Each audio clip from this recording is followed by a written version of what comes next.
기쁜 노래로 주 찬양해 주가 들으시도록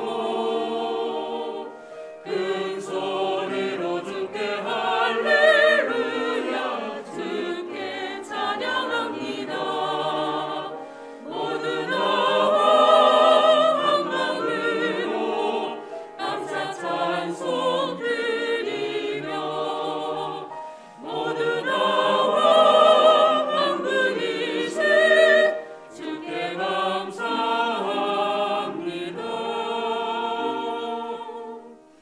주께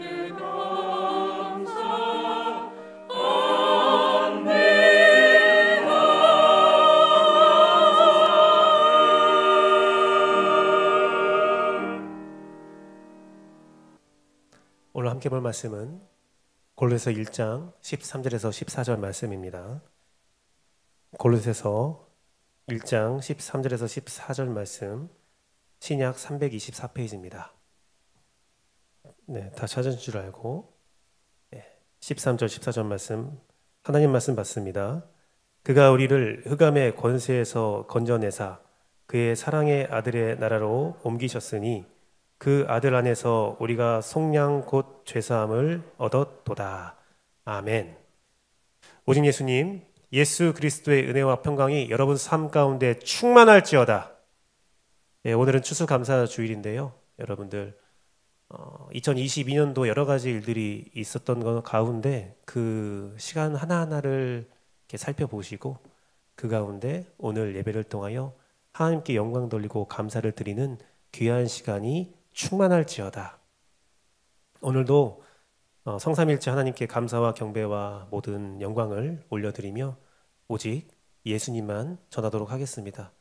여러분들 심령에도 예수님이 여러분의 삶을 이해하게 하고 오늘 여러분의 자리를 이해하게 하는 귀한 은총이 충만할지어다. 오늘은 골로새서 1장 13절에서 14절 말씀을 가지고 예수님의 사역이라는 말씀을 살펴보고자 합니다.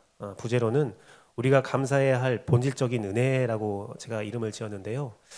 오늘 말씀은 정말 여러분과 좀 면밀하게 살펴보고 싶은 마음이었어요. 왜 그러냐면 오늘 말씀에 그의 사랑의 아들의 나라라는 표현이 있거든요. 그의 사랑의 아들의 나라. 이것은 성경 전체를 통틀어 봐도 오직 골로새서에서만 쓰인 단어입니다. 그 표현이에요. 제가 신학교에서 이 표현을 들었을 때 너무 좋은 거예요. 그래서 SNS라는 그런 게 있는데 소셜 네트워크가 있는데 거기서 제 직장명을 사랑의 아들의 나라로 나는 사랑의 아들의 나라에 산다 라고 딱 기록해 놨거든요. 그 표현이 너무나 좋고 아름다운 거예요. 그래서 오늘 이 말씀을 중심으로 이게 어떤 의미인지를 살펴보고자 합니다. 지난주에 우린 바울의 기도에 대해서 말씀을 드리면서 우리가 어떤 기도를 해야 할지를 살펴보았습니다. 하나님의 뜻을 알기 원하고 그 뜻을 살아내기 원하며 그 안에서 감사함으로 천국 가게 해달라는 기도를 드렸는데 이 사도 바울의 감사가 왜 어떤 감사, 어떤 제목을 가지고 감사하게 되는가? 바로 오늘 본문 예수님의 사역을 통해서 우리가 감사한다라고 고백되어지는 거죠. 사랑하는 재원교회 성도 여러분, 제가 지난주에요 약 2주 동안에 성경에 읽어지는 세미나를 이렇게 들었어요. 들으면서 여러 가지 생각을 하게 되었는데 그 중에 하나가 뭐였냐면 요즘은 정말로 마음만 먹으면 평신도들이 신학생보다 공부를 더 많이 할 수도 있겠다. 제가 신학대를 졸업할 때쯤에 교수님이 하신 말씀이 있어요. 뭐들로 유학 가냐. 학위를 받으러 가는 거 아니면 공부는 얼마든지 인터넷을 통해서 모든 논문을 볼 수 있고 그냥 방에서 컴퓨터만 탁탁탁 치면 그 대학교에 들어가서 돈 내면 거기 논문을 언제든지 연구할 수 있다는 거예요. 요즘은요 정말 많은 설교가 쏟아져 나오고 많은 신학적 강의가 나오고 참 평신도들이 듣기에 아주 쉽게 신학적인 내용들을 잘 전달하는 것들이 너무나 많이 있어요. 그런데 제가 덜컥 겁이 나는 거예요.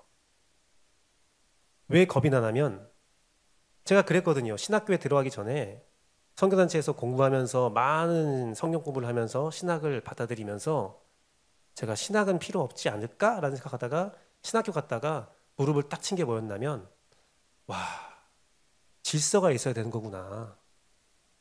공부라는 것은, 학업이라는 것은 내가 필요한 것들을 그냥 공부한다고 내가 알아간다고 되는 게 아니라 그 로드맵을 그리고 질서를 잘 세워야 되는 거구나.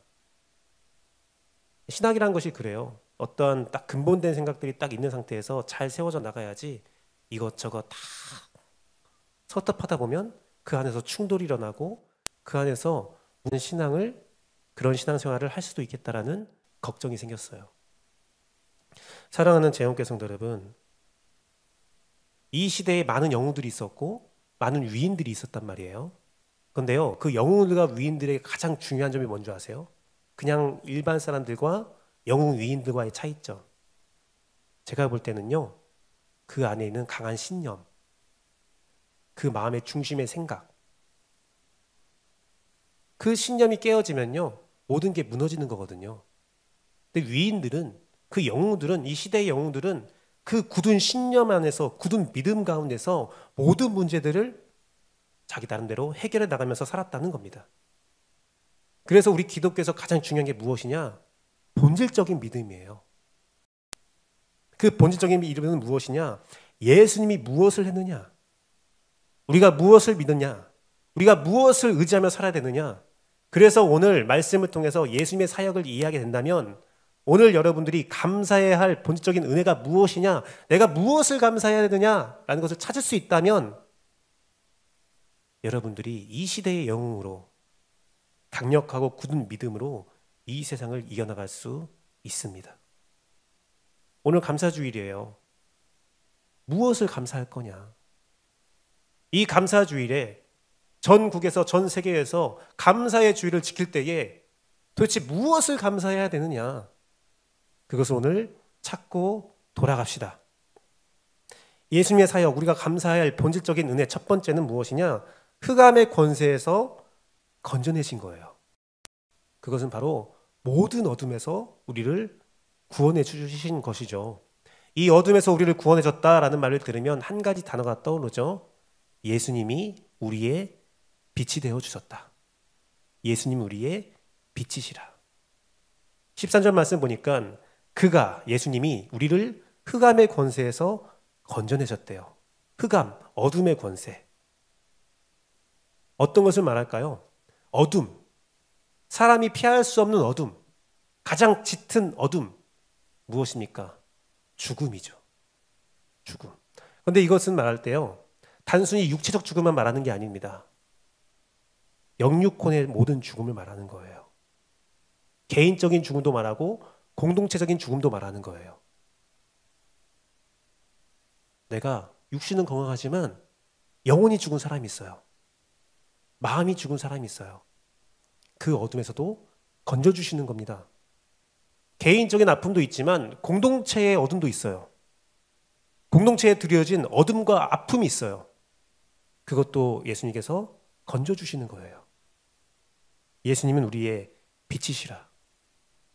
흑암은 스코토스라는 헬라어인데요, 어떤 뜻이 있냐면 무지함, 난해함, 모호함이라는 뜻이 있대요. 단순히 우리의 영적인, 육적인 죽음에서뿐만 아니라 우리의 모르는 것들, 우리가 알지 못했던 것들을 이해하게 하고 알게 하는 그 은혜가 있다라는 겁니다. 주님은 그것을 행하는 거예요. 그가 첫 번째 한 사역은 우리를 어둠에서 건져내신 겁니다. 요한복음 8장 12절 말씀 보니까 예수님이 본인에 대해서 이렇게 선포합니다. 예수님께서 또 말씀하여 이르시되 나는 세상의 빛이니 나를 따르는 자는 어둠에 다니지 아니하고 생명의 빛을 얻으리라. 생명의 빛을 준대요. 여러분들에겐 그 생명의 빛이 있다라는 겁니다. 그 빛이 있으면 어떻게 돼요? 요한복음 11장 9절 말씀 같이 한번 읽어보겠습니다. 둘, 셋. 예수님께서 대답하시되 낯이 12시간이 아니냐? 사람이 낮에 다니면 이 세상의 빛을 봄으로 실족하지 아니하고, 실족하지 아니한대요. 실족이 뭔 줄 아세요? 넘어지는 거거든요. 걸려 넘어지는 거예요. 우리 그런 말 많이 쓰잖아요. 날 실족시켰어. 넘어뜨리는 거거든요. 그런데 주님이 말씀하는 겁니다.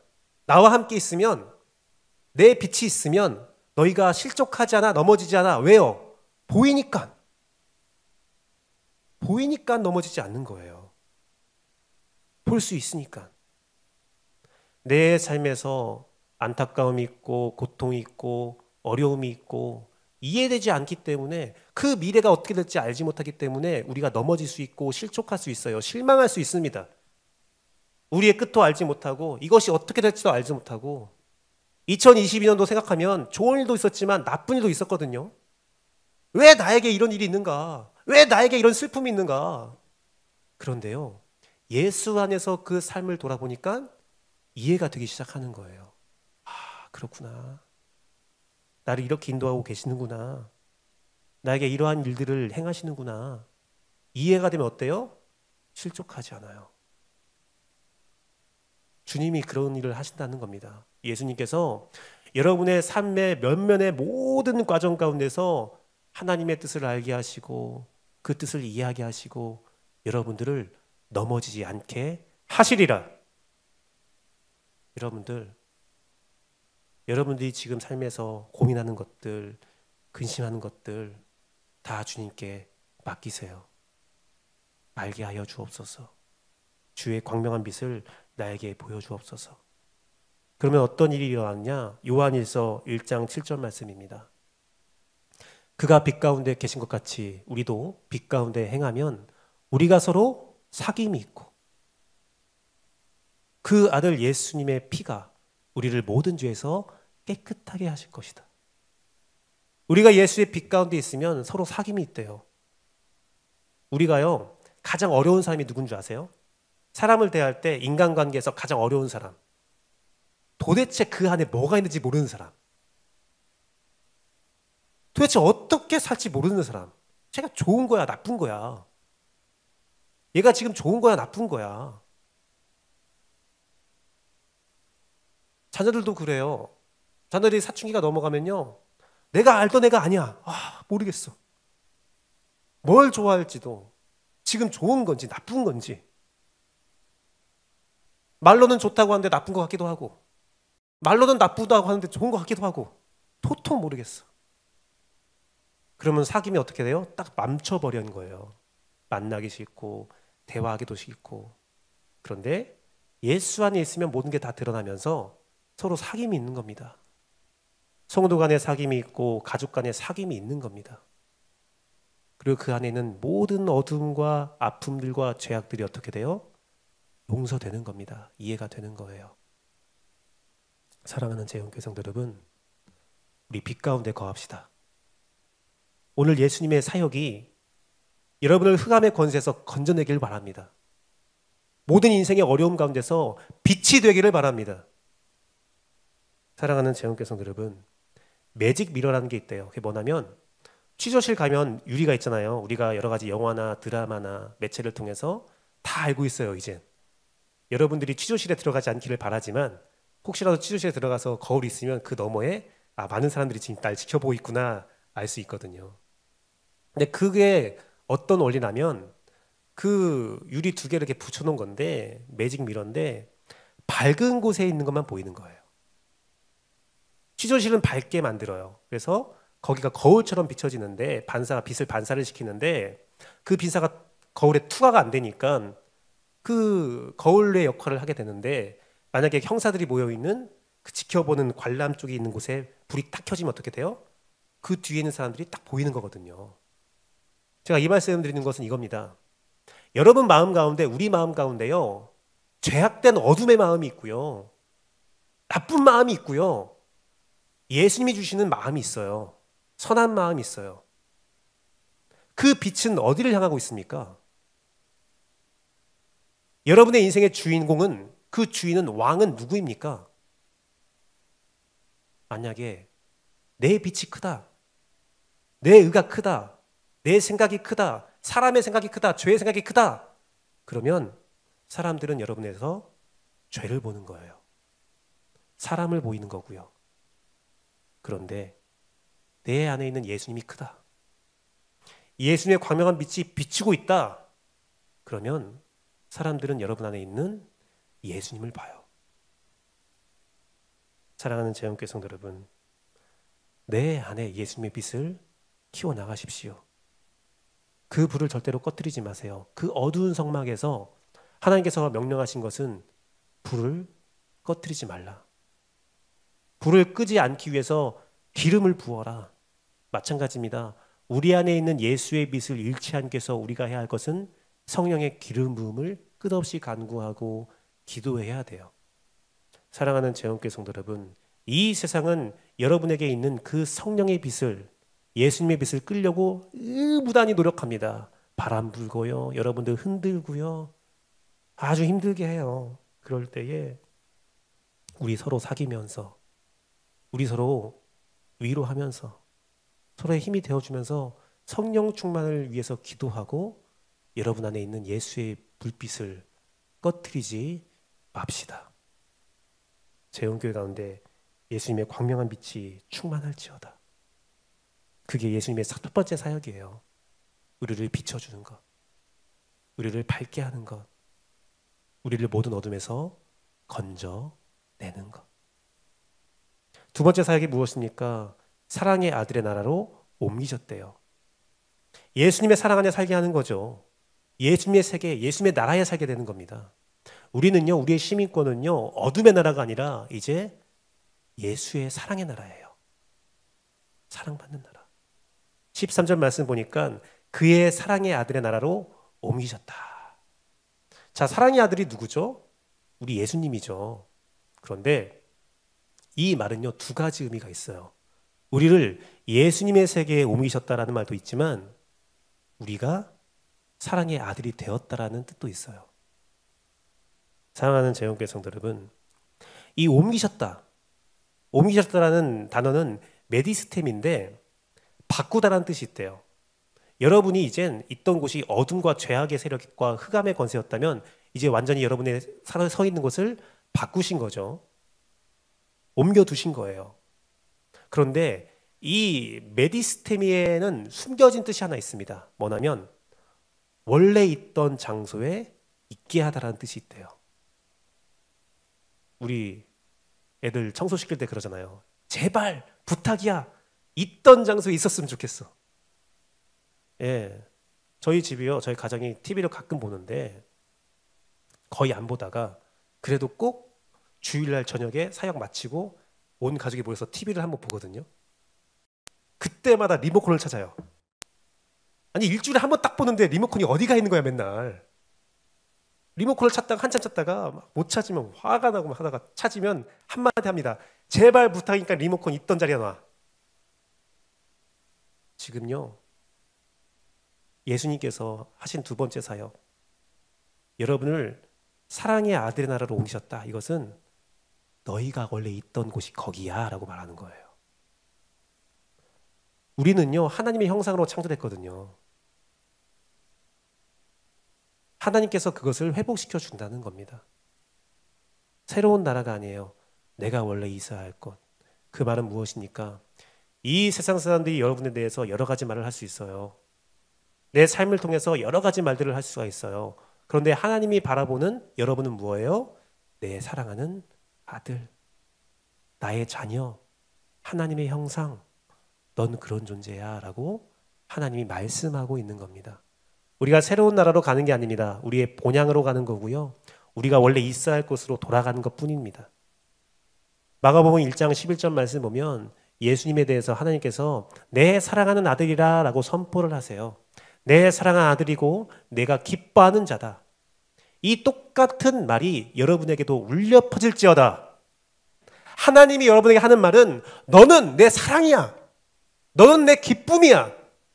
다른 사람이 말합니다. 너는 도저히 내가 볼 때에 네 인생은 아주 엉망이야. 네가 믿는 자야? 교회가 왜 그래? 하지만 하나님은 이렇게 말하는 거예요. 넌 내 사랑이야. 넌 내 아들이야. 넌 내 기쁨이야. 우리 주님께서 우리 재원교회에 하시는 말씀을 들으세요. 제발 그것만 들으세요. 다른 거 듣지 마세요. 여러분 삶이 곤고하고 아픔이 있고 슬픔이 있고, 와, 내 삶은 왜 이러지? 나에게 왜 이런 일이 있지? 그 무수한 외침들, 여러 가지 외침들. 저도 그래요. 저도 선교를 딱 하려고 딱 쓰잖아요. 이 자리에 쓰잖아요. 쓰기 전에 기도하려고 하잖아요. 그러면 내 마음속에서 속삭이는 말들이, 야, 김규배, 네가 뭔데 설교를 해? 야, 김규배, 네가 설교대로 살아? 야, 김규배, 막 여러 가지 음성이 들려요. 그 여러 가지 음성이 들릴 때에 한 가지 음성만 붙잡는 겁니다. 나는 하나님의 사랑이야. 하나님이 나를 여기 세웠어. 나는 하나님의 자녀야. 요한일서 3장 2절 말씀 같이 한번 읽어보겠습니다. 둘, 셋. 사랑하는 자들아, 우리가 지금은 하나님의 자녀라. 장래에 어떻게 될지 아직 나타나지 아니하였으나 그가 나타나시면 우리가 그와 같을 줄을 아는 것은 그의 참모습 그대로를 볼 것이기 때문이니. 사랑하는 재원교회 성도 여러분, 여러분은 하나님의 자녀입니다. 여러분 장래가 어떻게 될지 저는 알지 못합니다. 지금의 모습도 알지 못하고요. 여러분이 여러분 자신을 볼 때, 나 미래에 어떻게 될지 정말 모르겠다. 나 이렇게 살다가 어떻게 되는 거야? 그때에 하나님께서 말씀하시는 거예요. 예수님이 올 때에 너를 예수님과 같이 만들 거야. 부활의 영체를 경험할 때, 주님의 마지막 때가 됐을 때에, 재림의 때에요, 일어날 일을 우리에게 보여주는 겁니다. 우리는 예수님과 동등해진다는 거예요. 우리는 하나님의 자녀가 되는 거예요. 지금은 우리가 연약하고 미약하지만 우리가 그 모습으로 소망하면서 사는 겁니다. 지금 나는 부족하나 하나님이 나를 그렇게 만드실 거야. 제가요, 우리 교육부서 사역자들이 우리 교회에 오면 제가 꼭 당부하는 말이 있어요. 유치부든 유초등부든 중고등부든 우리 청년배도 제가 몇 번 말했어요. 뭐냐면 지금 너희가, 지금 여러분들이 지금 섬기는 대상은요, 어린아이가 아니라 중학생, 고등학생이 아니라 청년들이 아니라 10년 뒤에 재원교회 집사님입니다. 10년, 20년, 30년 뒤에 재원교회 집사님이고 재원교회 장로님이고 재원교회 권사님입니다. 그 마음으로 섬기세요. 그 마음으로 섬기면서 이 한국교회가 바뀌길 원한다면, 재원교회가 한국교회에서 하나님께 사용받는 교회 되길 원한다면 바르게 키워주세요. 우리 중학생들, 그게 아니라 장래 재원교회의 허리, 기둥, 그렇게 기도해 주시고 그렇게 교육해 주세요라고 제가 꼭 부탁드려요. 우리 성도들도 그렇게 봤으면 좋겠습니다. 성도가 성도 한 사람 한 사람 바라볼 때 부족함이 있을 수 있고 연약함이 있을 수 있어요. 마음에 안 드는 것도 있고요. 우리 교회를 보면서 불편이 있을 수도 있어요. 죄송합니다. 너무 다 만족스러운데 제가 계속 불편을 강요하는 것 같아서. 그런데요, 그 안에서 우리가 바라볼 건 뭐예요? 장래의 일. 이들의 원래 모습은 하나님의 사랑이야. 제가 요즘에 한자도 공부하고 있습니다. 한자도 공부하는데, 한자를 뭘 공부하냐면 한자가 만들어진 원리가 있더라고요. 근데 제가 왕자를 봤어요. 왕자를 봤는데 설문해자라고 한자를 막 분석한 책에는 이렇게 써 있대요. 왕자는 천지인을 세 가지를 꿰뚫는 사람이다. 멋있죠? 하늘의 이치와 사람의 이치와 땅의 이치를 꿰뚫는 사람. 그런데 한자의 원형이 되는 각골 문자가 최근에 발견되었는데, 그 각골 문자에 왕자가 발견됐대요. 그 각골 문자의 왕자의 뜻은 뭐냐면 왕이 심판 내리는 도끼의 모양이래요. 너무 다르지 않습니까? 설문해자, 한자를 해석한 후대 사람이 말하기를 왕자는 천지인의 모든 것들을 꿰뚫는 아주 위대한 사람, 거룩한 사람, 멋진 사람. 그런데 각골 문자는 심판하는 자, 도끼로 사람 내려 찍는 자. 근데 창조과학에서도 그걸 해요. 한자 갖고 막 설교를 하는데, 창조과학에서는 뭐라고 하냐면 왕자는 사람과 사람을 십자가로 이어주는 사람이래요. 가운데 십자가 있다라는 거예요. 뭐가 정답일까요? 뭐가 정답입니까? 과학적으로 따지면 도끼로 내려 찢는 사람이겠죠? 인문학적으로 따지면 천지인을 꿰뚫는 사람이겠죠? 하지만 예수님의 관점으로 본다면 정답이 아닐지 모르지만 사람과 사람을 십자가로 이어주는 사람이 되겠죠? 정답은 여러분이 선택하십시오. 관점이에요. 내가 무엇을 선택하냐가 정답이에요. 그렇다면 여러분의 상태, 여러분의 인생, 여러분의 말하는 것, 여러분의 행동도 우리의 관점이 바뀌면 해석이 달라지거든요. 여러분의 관점을 사랑의 아데나로 옮깁시다. 그 관점을 배우고 그 관점으로 우리의 인생과 이웃의 인생을 바라봅시다. 성령님이 가르쳐주는 그 관점으로 여러분이 배우고 함께 나눌 때에 재원교회 가운데 은혜와 은총이 감사가 충만할지어다. 그게 예수님의 사역이에요. 여러분을 흑암의 권세에서 건지셨고 사랑의 아들로 옮기셨어요. 그렇다면 우리의 마음과 우리의 생각과 우리의 관점도 그렇게 옮겨져야 된다는 겁니다. 우리의 성경 공부, 우리 말하는 것, 우리 식사하는 것, 차 한잔 마시는 것, 그 모든 만남 가운데 우리가 다른 관점이 아니라 하나님이 주신 관점으로 사람을 대하고 교제하는 그 은혜가 충만할지어다. 마지막은 무엇이냐? 예수님의 사역이 우리의 모든 어둠에서 건져셨고 우리를 예수의 사랑의 나라에 살게 하셨고 마지막은 죄 사함을 얻게 하셨어요. 그것은 정결과 거룩하게 하신다는 겁니다. 예수님을 통해서 우리는 정결과 거룩함을 입게 되었습니다. 14절 말씀 보니까 그 아들 안에서 우리가 속량 곧 죄 사함을 얻었더라 라고 기록되어 있어요. 그 속량과 죄 사함이 어떤 뜻이냐? 속량을 통해서 죄 사함을 얻었다가 어떤 뜻이냐면 구속함으로 석방시켰다라는 뜻이 있어요. 구속함으로 석방시켰다. 해방으로 용서를 주셨다. 몸값으로 우리를 면제시켜줬다. 그런 뜻이 있는데 그 모든 뜻이 말하는 공통점이 뭔지 아세요? 자유. 여러분들에게 자유가 있어요. 여러분들에게 모든 속박에서 자유함을 얻은 거예요. 하나님께서 여러분에게 원하시는 것은 예수님의 사역은 여러분을 자유케 합니다. 우리가 죄에서 자유함으로 하나님을 얼굴을 볼 수 있는 자유가 있어요. 모세조차 하나님의 얼굴을 보지 못해서 구름 뒤에 숨었죠. 그런데 성소의 휘장이 찢어지면서 여러분이 하나님을 대면할 수 있어요. 자유가 있어요.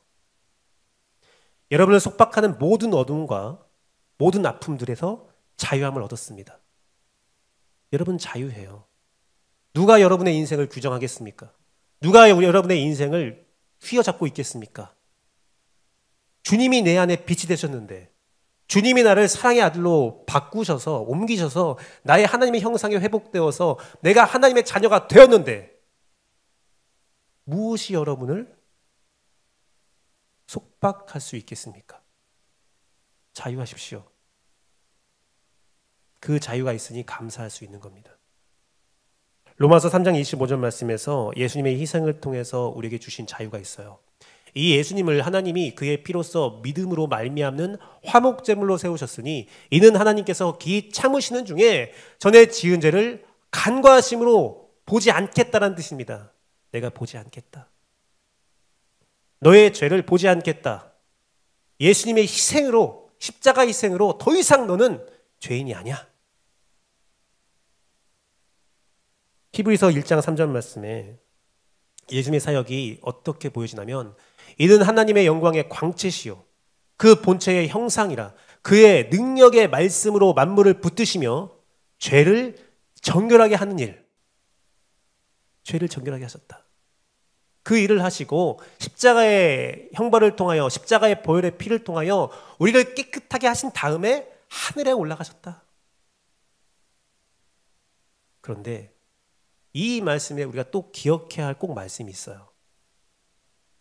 요한복음 13장 10절 말씀입니다.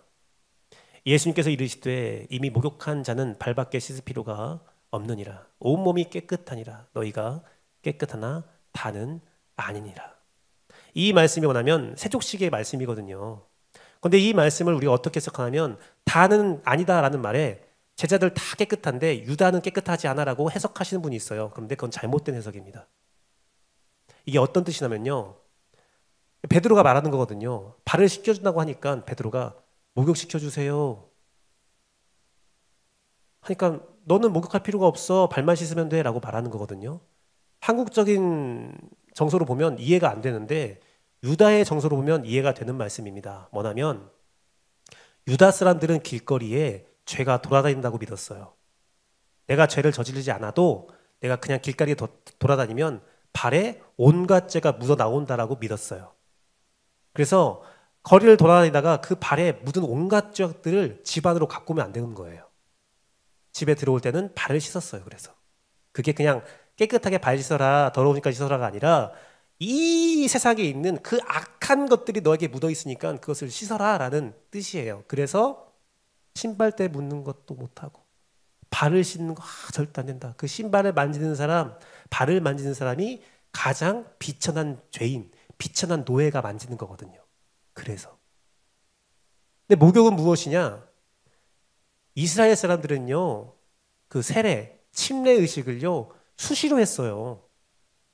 평생에 한 번 맞는 게 아니라 그냥 받고 싶은 사람 있으면 가서 나 침례 좀 해주십시오, 세례 좀 해주십시오.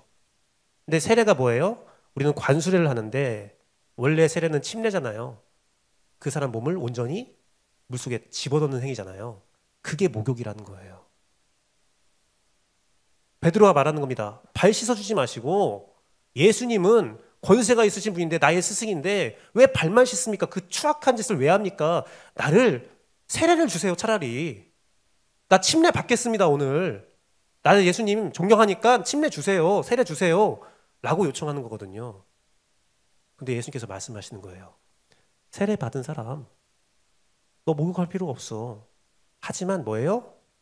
발은 씻어야 돼. 그게 어떤 의미냐? 예수님께서 여러분을 어둠에서 건져냈습니다. 사랑의 아들로 옮기셨습니다. 죄를 정결케 하셨고 거룩하게 하셨습니다. 하지만 우리가 이 세상을 살아가면서 죄에 찌들어지고 죄에 묻는 것은 어쩔 수 없어요. 그래서 어떻게 해요? 회개가 필요하다라는 거예요. 그리고 예수님께서 지금도 하나님 보좌 우편에서 우리를 위해서 기도할 때 무엇을 위해서 기도하냐? 우리의 죄악을 위해서 기도하시는 거예요. 우리를 정결하게 하는 그 행위는, 그 역사는 끊임없이 지금도 반복되고 있다는 겁니다.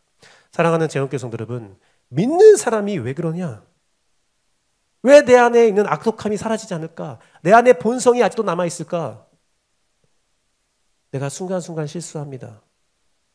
내가 순간순간 죄를 짓습니다. 서로에게 상처를 줍니다. 예수님께서 뭐라고 하십니까? 그럴 수 있다. 그럴 수 있어. 자, 그러니까 오늘 일로 와. 발 씻어줄게. 내가 또 씻어줄게. 내가 또 씻어줄게. 괜찮아, 그럴 수 있어. 사랑하는 재원교회 성도 여러분, 이게 우리가 감사해야 할 예수님의 사역이에요. 예수님은 오늘도 우리를 어둠에서 건지시고요. 예수님은 오늘도 우리가 예수의 사랑 안에 살게 하시고요. 하나님의 자녀로 살게 하시고요. 예수님은 오늘도 여러분의 죄악을 용서하고 여러분의 발을 씻어주고 있습니다. 그렇게 씻긴 사람이 어떻게 살아야 되느냐? 어떻게 살아야 되느냐? 그것은 하나님께 감사하며 그 빛을 내며 살아가면 돼요. 빌립보서 2장 15절 16절 말씀을 같이 한번 읽어볼게요. 빌립보서 2장 15절 16절 말씀입니다. 같이 한번 읽겠습니다. 둘, 셋. 이는 너희가 흠이 없고 순전하여 어그러지고 거스러진 세대 가운데서 하나님의 흠없는 자녀로 세상에서 그들 가운데 빛들로 나타내며 생명의 말씀을 밝혀 나의 다름질이 헛되지 아니하고 수고도 헛되지 아니하므로 그리스도의 날에 내가 자랑할 것이 있게 하려 합니다.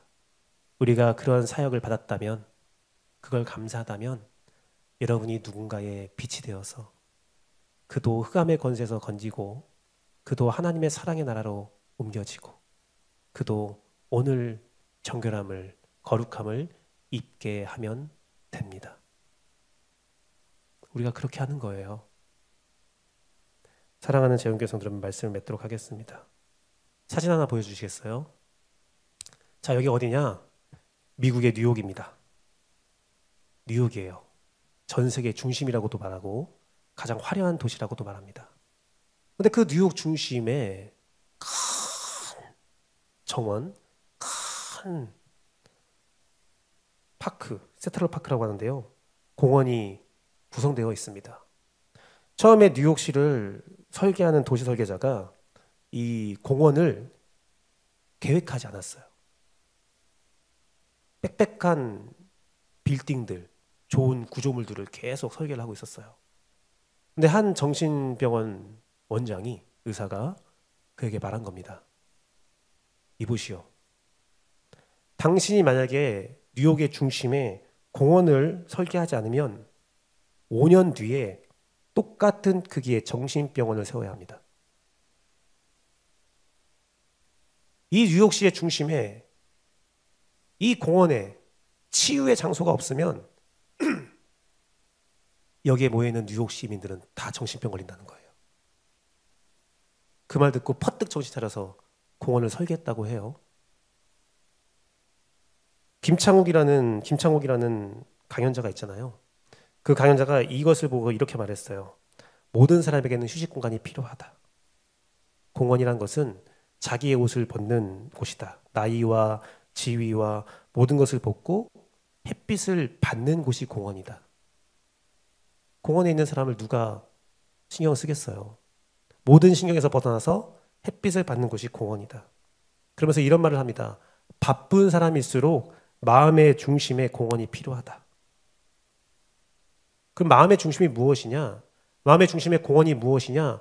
그 김창욱 씨가 말한 것은 욕심을 벗는 건데, 욕심의 반대말은 받고 싶은 것이 아닌 받은 것을 생각하고 감사하는 것이 욕심의 반대말이에요. 내가 지금 가진 것을 감사하는 것. 마음의 중심의 공원은 지금 내가 받은 것을 감사하는 것이 마음의 공원이래요. 사랑하는 재원교회 성도 여러분, 삶이 힘들죠. 여러분 삶이 뉴욕시 같다고 생각하시면 마음의 중심이 필요하거든요. 추수감사주일입니다. 오늘은 제가요 사역을 시작하면서 추수감사주일을 많이 경험했어요. 거의 15년을 추수감사주일을 드렸네요. 여러분 더 많은 추수감사주일을 드렸을 거예요. 그럼 교회마다 하는 말씀이 있습니다. 추수감사주일에 뭐 청교도 얘기도 나오고 뭐 인디언 얘기도 나오고 여러 가지 예화들이 나와요. 그런데요, 제가 여러분에게 오늘 꼭 하고 싶은 말은 무엇이냐? 추수감사주일은 여러분 삶의 마음의 공원이다. 1년에 한 번은 꼭 필요하다. 분주하고 힘들고 바라는 것, 원하는 것 치열하게 살다가 오늘 하루만큼은 그거 다 벗어버리고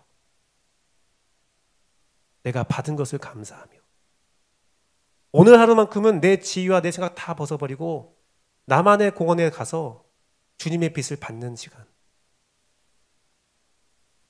그 시간이 있어야 여러분이 다시 한번 달려갈 수 있어요. 그런 시간이 없다면 5년 뒤에 여러분들 다 정신병 갈 거예요. 1년에 한 번 있는 이 시간이 받은 것을 감사하는 시간. 특별히 무엇입니까? 여러분 다 갖고 있잖아요. 우리를 어둠에서 건져주셨고 우리가 예수님의 사랑 안에 살게 했고 또 우리를 지금도 정결하게 하시고 거룩하게 하신 일을 계속 하시는구나. 우리 예수님은 쉬지 않고 우리를 그의 공원으로 초청하고 있구나.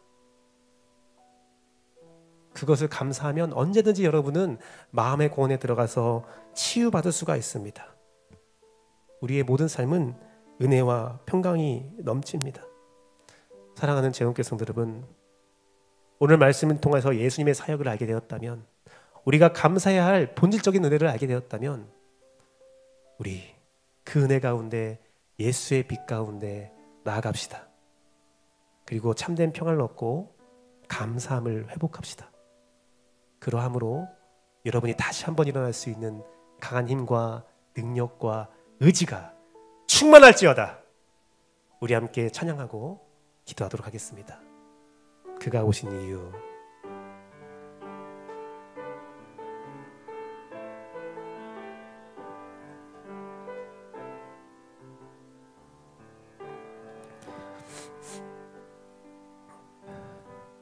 이 세상 가장 아름다운 순종의 눈물, 온 세상 다시 빛나게 한 생명의 눈물, 그가 이 땅에 오신 이유, 죽어야 살게 되고 져야만 승리하는 놀랍고 영원한 신비, 지으신 그대로 회복시킨 우리의 창조주 그리스도, 십자가의 길로 아버지 뜻 이루셨네. 그가 이 땅에 오신 이유, 이제 우리에게 맡겨진 그 소망, 그 사랑, 그 생명, 아름답고 눈부신 십자가의 길, 우리가 이 땅에 살아갈 이유. 이 시간 함께 기도하기 원합니다. 예수님이 우리에게 이렇게 사역하셨습니다.